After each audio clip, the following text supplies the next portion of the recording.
Hello everyone, welcome back to my channel. Today, we're going to talk about one of the most popular JavaScript libraries, React. React is a JavaScript library used for building user interfaces, and it has become a staple in the front-end development community.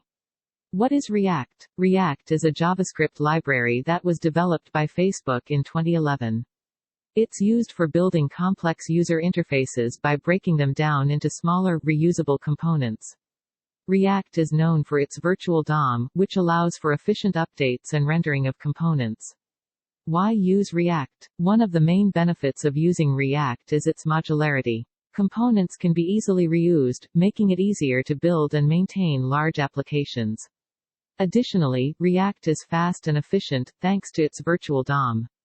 With React, you can easily manage the state of your application and make real-time updates without having to reload the page. Getting started with React. Getting started with React is easy, even if you have no prior experience with it.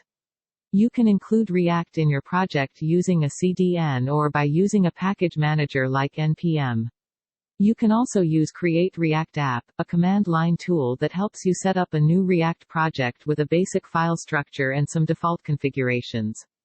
Building a React component. React components are the building blocks of a React application. Components can be either a stateful component, which has its own state and can manage it, or a stateless component, which receives data from its parent component. To create a component, you can use either a class component or a functional component. In this 5-minute video, we'll be building a simple functional component. Conclusion: React is a powerful and versatile JavaScript library that is widely used in front-end development. Its modularity and performance make it a popular choice for building user interfaces.